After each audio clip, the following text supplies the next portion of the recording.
The radio guy, Mike Prince. Welcome to another episode of the Mike Prince Show. Of course, our daily mission is to bring you news that you can use on the world of HBCU sports and beyond.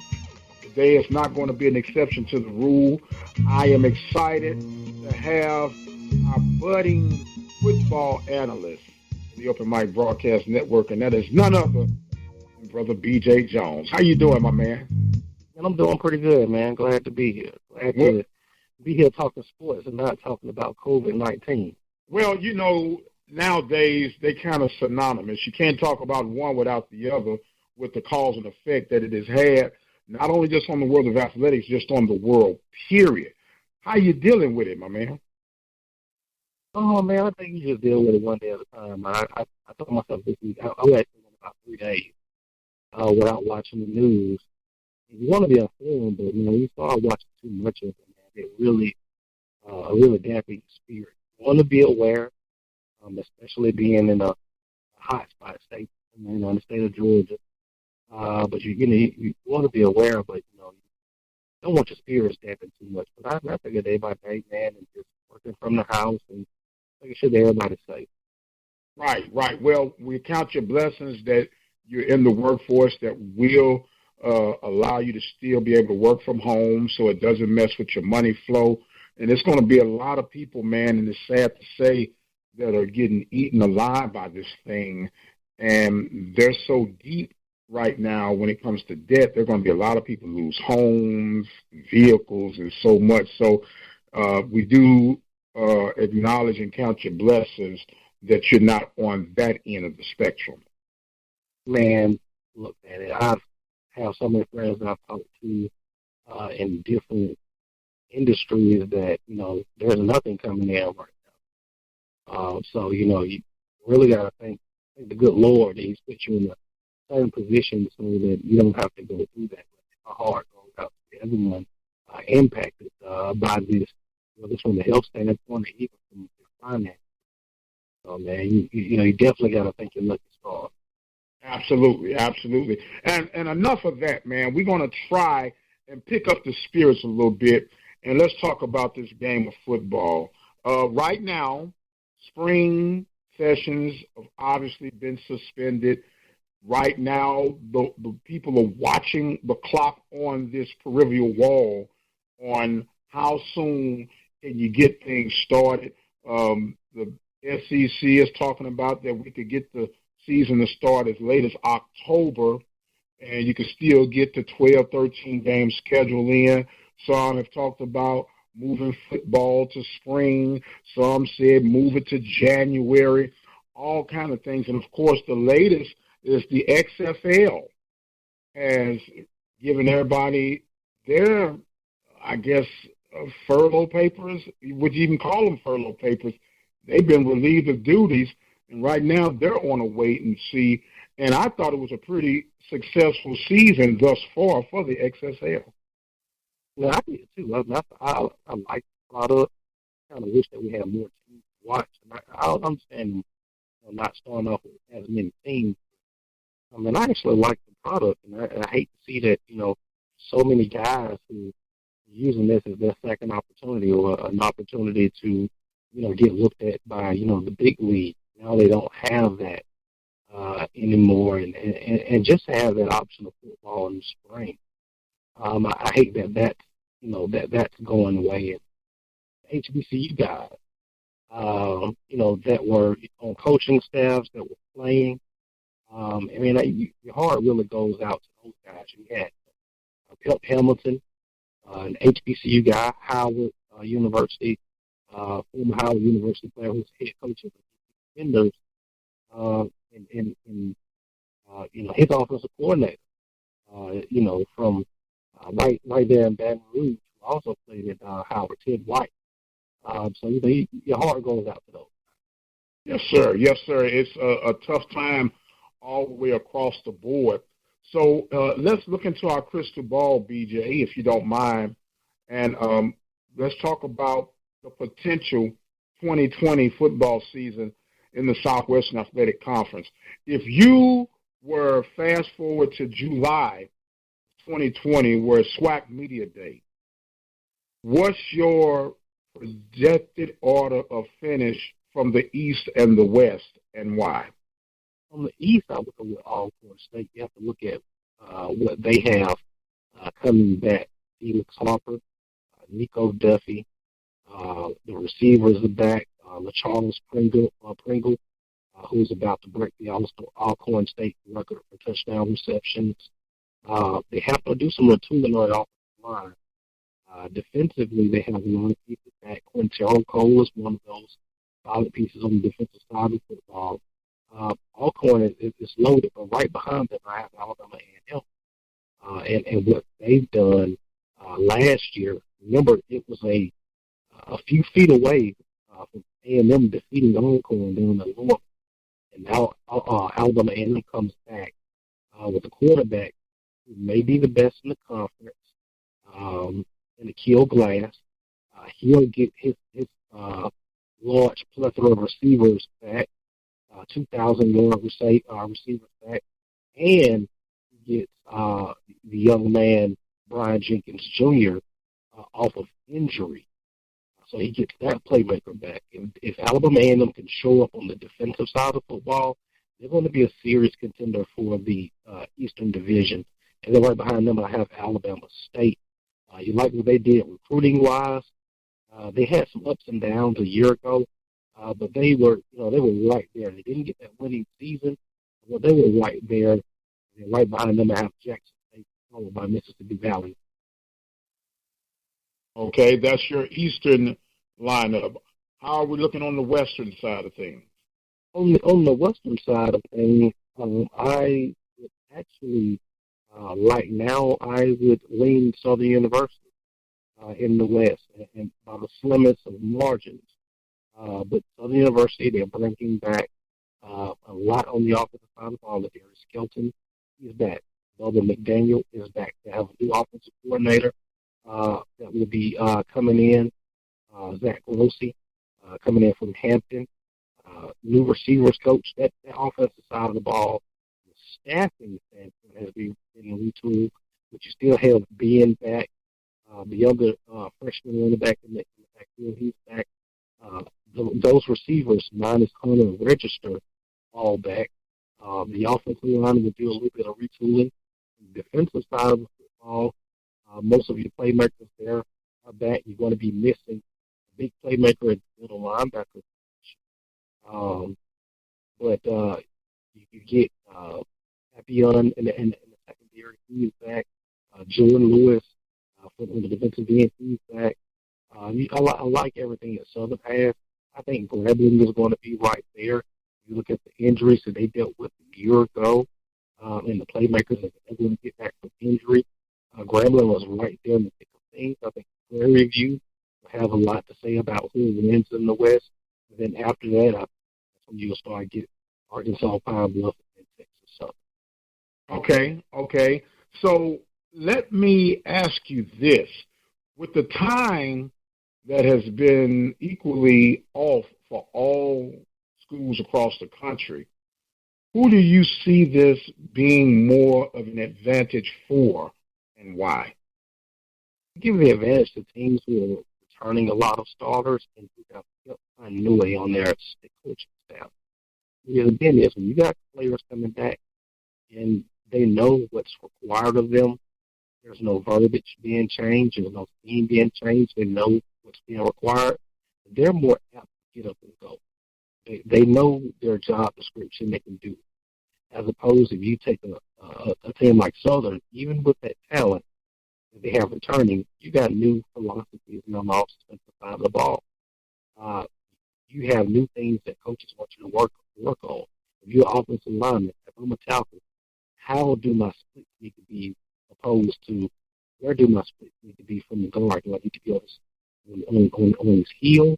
Do we need to be foot to foot? How wide are the splits on this particular formation or this particular play? If I'm a wide receiver, do you want me to shift further to the sideline to get that safety out of the middle of the field? Just those small nuances that people don't think about that changes when you switch personnel. We start talking about from the coaching staff. Those philosophies, all of those things change. So now you have to go through a learning period. That new staff now has to go through a learning period to learn what tools do I have on my toolbox. What's this kid's ability? What am I working with? What can he adapt to what I need to do? What's going to be his strength? So teams like Southern and other people who have new head coaches had a lot of staff turnover. They're going to be behind the eight ball. Okay. Now, it's ironic that when you talk about the footwork on the heel or even up on your offensive line, I would think just as techniques as simple as that, and even some of the play calling now, things are going to have to be, for lack of a better term, dummied down, especially with this long layoff that you have. And would you agree with that, or do you think you can have a bit of overload that can cause more confusion than what it's worth? I think coaches are going to have to be innovative with how they get this information out. And a lot of coaches are using Zoom to teach this information, the video chat. Even when you get that information out, it's nothing like that practicing and doing it in motion. I will say this, I'll preface this, and I've said this on Carlos' show. You're going to see the least physical football season we've seen in a while.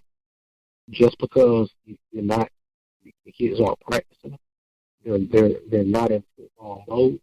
When they come back, it's going to be rush, and get them out. You're going to see very sloppy and very not physical football for the majority of the season that we have. We're talking right now with B.J. Jones, football analyst and show host of The Barbershop.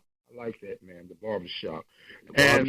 Yes, sir. Now, look, B.J., it's obvious that there are two different worlds when it comes to football. You have FBS and then everybody else. Do you see the possibilities of one group having football for 2020 and possibly another one not? Or do you see both of them not having football for 2020? That's the unique circumstance of it. I would argue that you have FCS, FBS, and then you have Power 5. Because Power 5, that's who has the money, and that's who's rolling the boat. And to be honest with you, the Power 5 has enough money, making enough money from a football standpoint, that they can tell the NCAA, to pretty much to go stick it. Now, what we have as far as what they call the G5 and FCS and everything else, is that we have strength in numbers. So I think that you're going to really see the Power 5 really try to put the muscle when they start talking about decisioning and try to get their best interests heard first, while everyone else is trying to use the strength and numbers game that we have. I don't think that you're going to have football at one and not the others. I think it's going to be all or none, which will escalate the Power 5 eventually pulling away from the NCAA. Well, at this stage, if we could find some good out of the coronavirus syndrome, is that we have come to the point to where there's no more talking about it. Let's let the Power 5 create their own island. Everybody else regroup. And with that regrouping, what I've been hammering, if you allow me to use the term, my campaign points have been this. Restructure what will be considered FCS Division I programs. Right now, the minimum requirement is 14 sports. I say if you reduce that between 8 and 10 sports, that would be your new Division I look. And I would even go as far as to say set a certain budget plateau. If you're going to be considered an FCS program, this is the minimum amount you can spend on athletics, and this is the maximum amount you can spend on athletics to keep the surface level, to bring the spirit of competition back to student athletics. And I think that's something that, that can work. And I think that we may be headed towards that. I don't think that that's a as much as a pipe dream that people maybe have thought it was 6 months ago. I think that kind of what you said. The thing about this pandemic, I think, like I said, I think you're going to escalate the Power Five wanting to pull away, and the only thing that's keeping the Power Five for the NCAA is that March Madness. You know, that March Madness money is hard to walk away from. And the NCAA does have that leverage of saying, hey, if you want to pull away, then find somewhere to play your sport. That means beloved basketball and baseball. No more Omaha. No more March Madness. But I think, what you're saying, hey, creating a new subdivision, then putting those financial guidelines there, I think that's something that can benefit the HBCUs greatly as opposed to the system that we have right now. Absolutely. And when you look at it, I still think even if those two split, there's enough money, and I think CBS could actually even win larger from the March Madness and everything else. And the bowl games now on the football side of things become more significant because they become part of the championship series on the FCS scales. Because let's be honest, who cares about the Ponseti Bowl? Really? Do you? No. So I think this is a great time to go back to the drawing board and revamp this thing. And it's a great time for some D2 programs to possibly stick their head up to the new organized FCS status, if we can, call it that. We're all hypothetically speaking right now, but I think it's something that is truly worth kicking the can down the road on. Oh, yeah, and I agree. I think that the growth opportunity is something like that were to happen. I think that you will really, really see, other schools, especially HBCU, one mind in the Power Five, kick rocks. And then now, you have more opportunities to start talking about television and being able to stretch over different, broadcast networks, whether it's ABC, ESPN, CBS, Fox Sports, and so forth. Right, and don't forget your regional cable networks as well. I think this is going to be a great opportunity for them to get some skin in the game, because what's going to happen, television is going to still drive athletics, and we know that. And maybe you can start getting some fair market deals. And I really think that, like this mega deal that not CBS, but ESPN signed with the SEC, those days are going to soon be numbered, my friend. And they're going to have to go back and say, look, we got to go back to ground zero and put an X amount of factor. That's why I think budgets are going to, or not budgets, but salary caps in the name of budgets are now going to probably be part of the future of college athletics. You talk about the regional cable networks.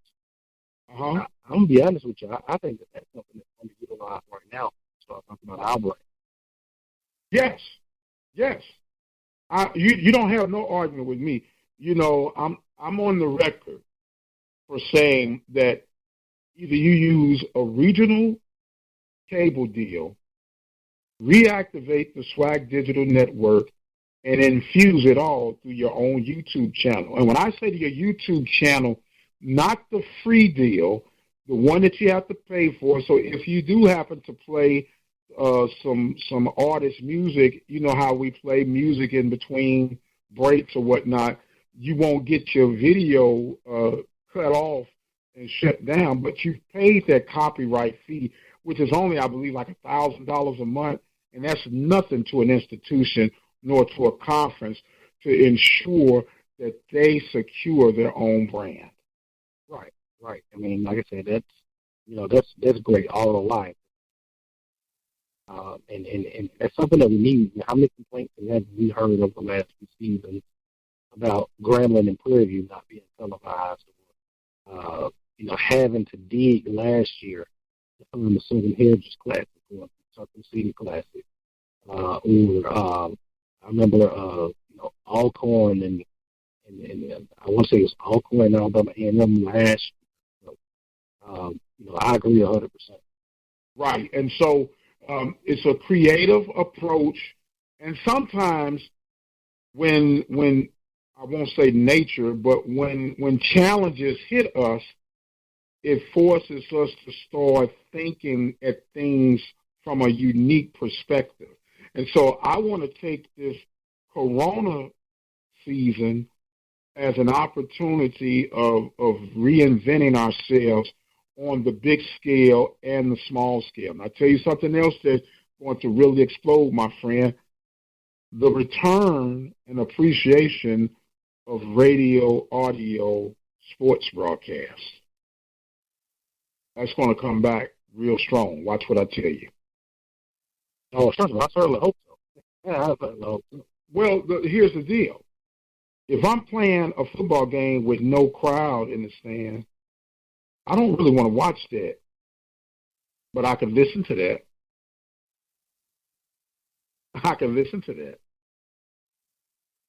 Could you imagine playing a Super Bowl with nobody in the stands?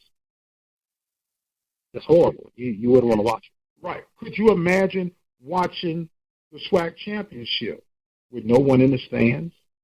No. Could you imagine watching Jackson State and Southern with no one in the stands? No. That's part of the allure. Yep. So I really think it's a time to go back and just put it all together and say, you know what? Here's the new look. We know that we're to the point of no return. Yesterday is gone. This ain't your father's SWAC any longer. This ain't your mama's SWAC any longer. It's going to be a new SWAC from here on out. And what a time for all this stuff to hit on the 100-year anniversary of the conference. It is crazy and ironic. I don't know what's going to come of it, but something will come of it. And I can guarantee you this, my friend, we're going to be right there to see it all the way through, from beginning to end, from the rooter to the tutor. All right. Yes, sir. Now, on the world of coaching, I think that everyone is going to get a repass, if you would. I think everybody's going to be safe with this extra year. How do you think the NCAA would respond in the fact or in the event that there is no football? Would they go back and turn back the hands of time and reinstate another year for football as they did for your spring sports? And do you hang around if you're that classified, recertified senior? I think some of the guys will. I think you got some of the guys won't. It all depends on what guys' personal goals are. You're a guy that feel like you have a legitimate shot at the next level, then of course you want another trial, which is basically what the season is for you. It's an opportunity for you to attain your team goal and doing those things, but it's also a job interview for the next level. You have guys who have realized that that's not a realistic step, and they're where they need to be from their study standpoint. They want to go ahead and get in that field and start making some donuts. So I think it's always going to depend on the kid. And I think that the NCAA wants to get something done. I saw that they were talking about how difficult it will be to bring everyone back to the football standpoint, and then dealing with the football recruiting class as well. Because if you think that NCAA transfer portal hot before, imagine what it's going to be if you have those seniors and redshirt seniors sticking around, and you got that hot shot freshman that I intended to place you with. Yeah, you talking about an overload and systems crashing. I can see that happening right now. I can truly see that happen. We're talking with B.J. Jones, football analyst and host of the Barbershop, the Open Mic Broadcast Network. B.J., I'm always with my head on a swivel, old linebacker. So I'm always looking, right? Mm-hmm. Wouldn't this be an ideal time if you're a smaller FCS program to possibly steal some recruits since no one is playing, no film is on individuals, that you could possibly dangle a carrot in front of some kids that are teeter-tottering on FBS programs, and FBS programs are bigger than life, and they might miss a kid or two because there's no extra film on them? Couldn't you see this as a golden opportunity for FCS programs? Oh, absolutely. I mean, if your FCS program, you can really take advantage right now because you're going to have some rising juniors who are getting spring ball, who they don't know if they're going to even get a senior year. That you're going to have FBS schools that are on like they're, I don't know about this kid. He might throw that extra inch or two. He might check on the extra. I don't really know. You got an advantage to get some kids. Just do because of lack of film to get some kids on your campus that otherwise may not have ever visited or ever shown up. I think it goes back to what I said. The coaches who are innovative at this time are going to be the coaches who are going to rise to the top. If you try to do things the way that they've always been done in this pandemic, you're setting yourself up for failure. You have to be innovative and you have to be able to adjust on the fly with what's going on right now. Because what's going on right now is impressive. Oh, no doubt about it. You have to be creative in what you're doing to help the guys that you already have on campus, the guys that are on their way, and then the guys that you hope to get there in a year or two. Yes, sir. Yes, sir. And with that being said, my friend, it's some exciting times that lie ahead whenever the veil has been lifted and they say play ball yet again. How soon that will be, the world may never know. How long it will be, the world may never know. BJ, I always learn something when I talk to you, my man, and I appreciate you spending some time with the old man on today. And I want to give you some final thoughts and comments, man, and let the people know how they can keep up with you. Well, man, I'm anytime you call me up, man, I appreciate you having me. You're a guy, a legend at this business that we do. So to be on with you, to me, is a privilege and an honor. And that's something I don't take lightly. So thank you for having me. Just everyone, man, just stay encouraged. Do what you can, man. Stay in the house, man. Stay the life, stay at home. And I'm praying for everyone out there, man, your families. Let's just do what we need to do so we can get back to normal and we can have some ball to look at in the fall. You can find me on social media at HBCU Football on Twitter as well as Facebook. You can also find me on Facebook, DJ Jones, my name. And coming soon, the barbershop. The barbershop coming to the Open Mic Network. Coming to you soon, sooner rather than later. I was hoping to have some spring ball to talk about before we cracked open the barbershop. Since the barbershop is closed, I got to give you something. So, it's coming sooner rather than later.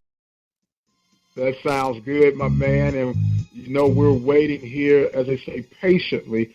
But I do understand, and there's always something to talk about, always something to dig up and kick down the road. Thank you again for joining in. He don't like it when I call him this, but he is Brandon B.J. Jones. My mama likes it when you talk about it. I know that's right. I am the radio guy, Dr. Mike Prince. I want to remind you guys, our social media handles for Instagram, Facebook, and Twitter are at The Mike Prince Show. The YouTube channel is Open Mic Broadcast Network. Our website, obnradio.com. And our 24-hour dial-in message line, 713-570-6736. And until the next time, you guys be blessed, and we'll see you on the other side.